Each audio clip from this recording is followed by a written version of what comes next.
Монголд амжилт хүсэж байна, дэмжиж байна. Ерөнхий сайд байна, засгийн газрын гишүүд байна. Би тодорхой нэг асуудлаар та бүхэнд баяр суурь илэрхийлэх ёстой гэж бодож байна.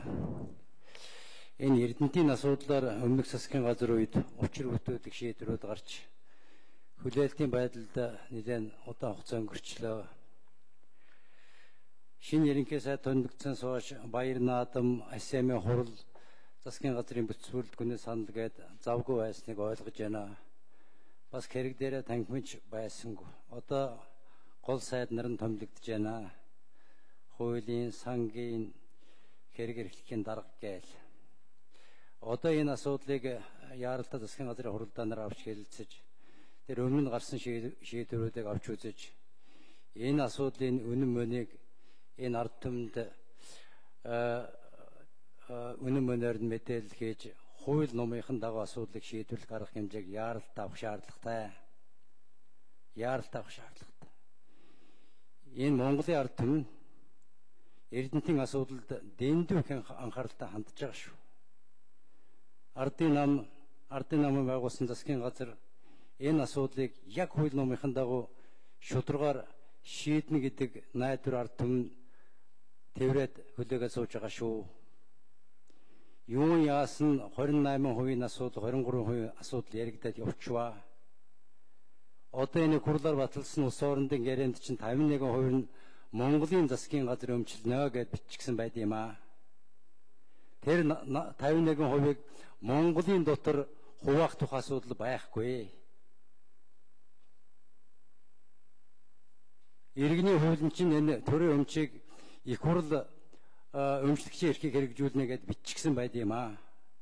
Их хурлаас авсан эрхийн дагуу засгийн газар энэ шийдвэрийг хэрэгжүүлэх журамтай юм аа. Ямар ч тохиолдолд энэ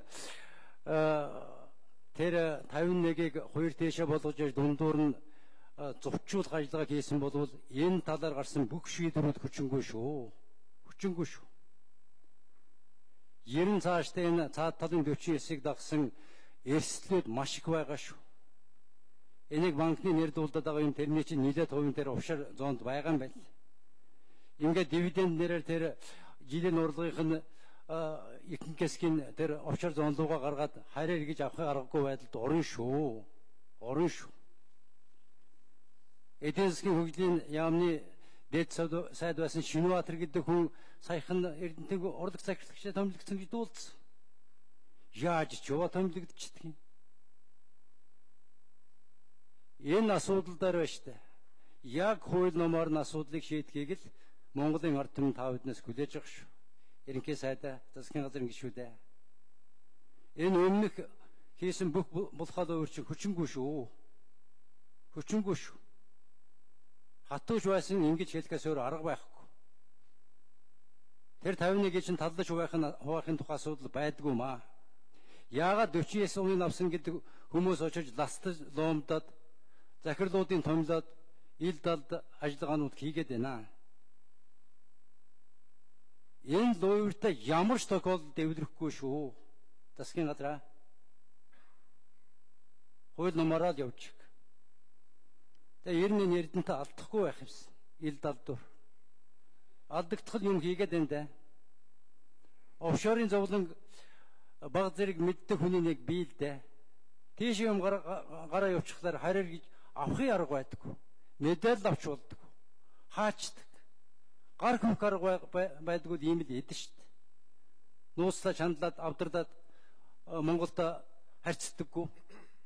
Ийм юмнууд байгаа учраас нийлүүн шулуун дээр Эрдэнэтийн асуудлыг нэрхтөл оногдын засгийн газрынхаа төвшин судалж үзээд энэ хуралдаа нарыг хэлцээ тэр өмнө гаргасан бүх булхаатай шийдвэрүүдийг хүчингүй болгоод энэ асуудлыг эвэнд нь оруулаарай гэж би та бүхэнд захих гэсэн.